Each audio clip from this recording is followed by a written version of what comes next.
Welcome into a daily editorial here on the KE Report. I am chatting with Jordan Roy-Byrne, the founder and editor of the Daily Gold.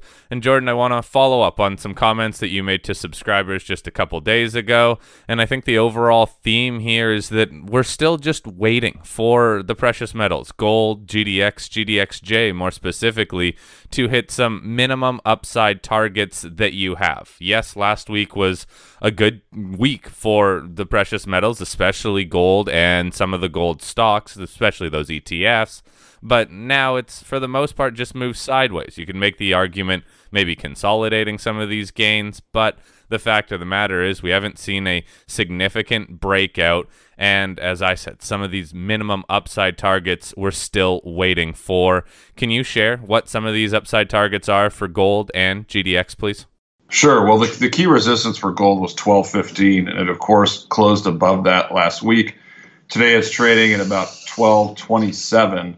And looking at the charts, I've been talking about resistance at 12.60. I mean, there's a little resistance at 12.40, but I think the strong resistance is really going to be around 12.60.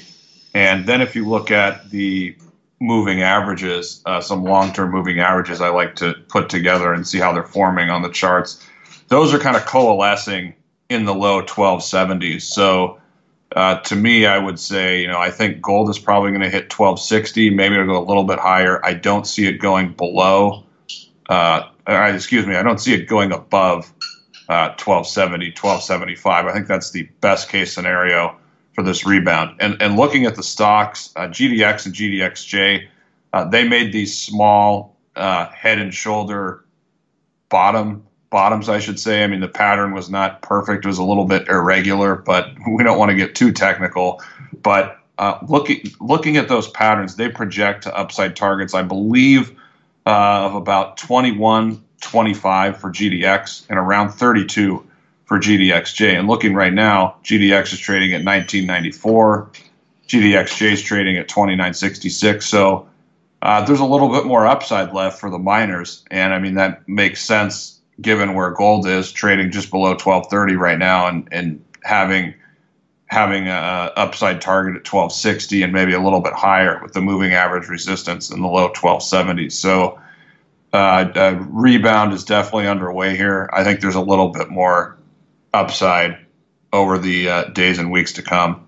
Now, Jordan, can I just get your comment on the movements that we're seeing this week? When you have a week like last week where some things maybe changed a little bit for financial markets and investor mentality, and we saw a pretty strong move on a couple of days, especially for gold and the gold stocks. And then this week, I know everybody wants to see a follow-through, wants to see more moves higher, almost confirming these gains that were put in just from last week. But so far, we've gotten a lot of sideways movement. How does this relate in your technicals? Well, one thing I mentioned to subscribers in my weekend update that's kind of been a tell for this rebound is the advanced decline line for GDX has actually been really weak. So that has not confirmed this rebound. In other words, when you have a strong advanced decline line, that means the majority of stocks in the sector are rising, and that's when a market is at its healthiest. And usually you see that coming off of major bottoms. If we go back to the January 2016 bottom and then the December 2017 bottom, both times for GDX, its advanced decline line just exploded out of those bottoms. And so we're not seeing that in this rebound. I mean, I'm a little surprised because typically when you get any kind of rebound coming off the low, usually you get a strong push in the advanced decline line. So the fact that it hasn't been that strong, I mean, what that tells us is that it's probably the strength in a select number of stocks that are really helping this rebound. And again, what you really want to see is the majority or all of the stocks in the sector rising. That's what you want to see coming off a bottom. So that's one reason why. I mean, that's all. I think that answers your question as far as why we haven't seen that strong of follow through in recent days. And to me, it's also a reason why I don't think we're going to see, this is the start of some massive leg higher. I see very little chance of that happening given how weak the breadth is coming off this bottom. Hey, that makes total sense. You want to kind of look behind just what the headline numbers have to say and see how strong these recoveries and bounces are. And that 80 line that remains weak is, I guess, still a problem. Let's now move over to the equity markets in terms of U.S. equity markets. They were all in the news last week because of the big couple day drops that we had. And again, all these bears that came out of the wood again and said this is the start of the big drop we've all been waiting for. The Fed is going to switch course. What I think is the most important is understanding something that we've talked about, that big disconnect between global financial markets, whether you look in Europe or look in Asia and compare that to what the U.S. markets have been doing. Those global markets have, for the most part, been in bear markets for a while now, while U.S. markets had been climbing. What's your comment on how significant this disconnect is, and understanding that, you know, the global markets will probably pull the U.S. markets down. We just don't know when. So jumping on board the bearish train still might be a little bit early.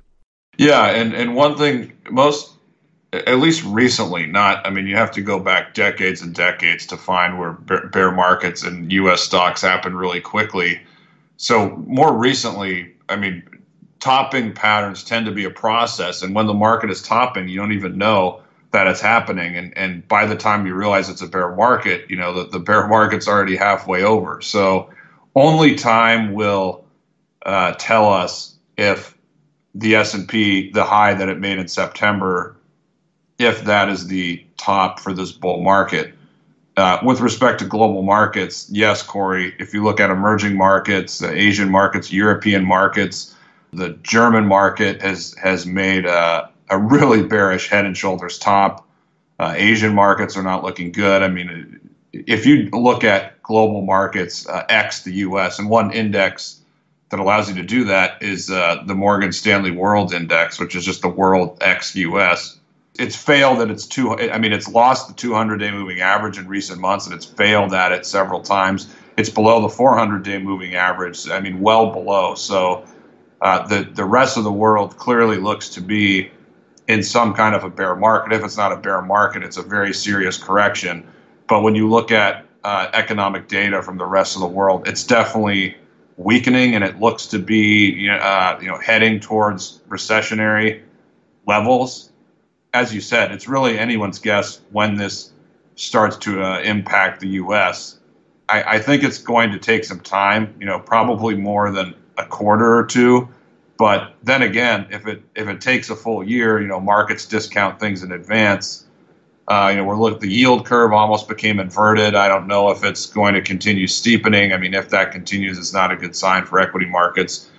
But yeah, Corey, it just remains to be seen if this is going to be the final top. And there's some that think that money is going to move from the rest of the world into the U.S. It's possible that could that could happen for a little while, for a couple quarters. But you're not going to see a recession in the rest of the world, and then the U.S. market just climbing to new highs indefinitely. There's zero chance of that. It's just an issue of when it really starts to hit the U.S. And looking at the S&P 500, like I said, only time will tell if the September high is the top for the bull market. If we do have another global recession, that tends to be bullish for the dollar. If we look at the last couple of recessions, the dollar was rising during those recessions. So I don't want to count out the dollar. I don't want to count it out from having some big move higher. So with respect to precious metals, Corey, I know this answer is dragging on, but market tops are a process, and the data in the U.S. is not close to recessionary yet. So I still think there's some time where the Fed is going to be able to hike a couple times.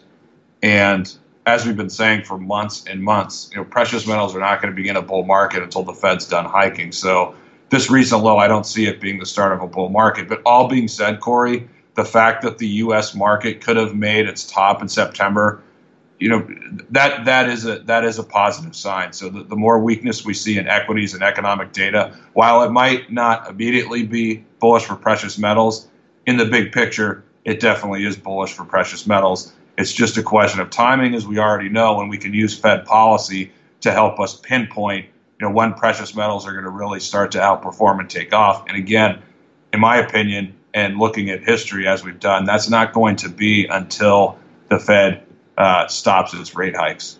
Exactly, and that's something you and I have talked about a lot, but you made a couple really good comments in there, is that the U.S. markets can't stay immune to the breakdown that we've seen in global financial markets, but also be aware that when or if that recession does come in U.S. markets, then it can be assumed that money will flow into the U.S. dollar. But again, it's not saying that the precious metals can't go up in tandem with the U.S. dollar, but just be aware that the U.S. dollar continues to not break down. It's really just moving sideways and still has been holding in a higher range. So many things to consider, and I think the most important thing that you said there too is take time frame as a very important measure.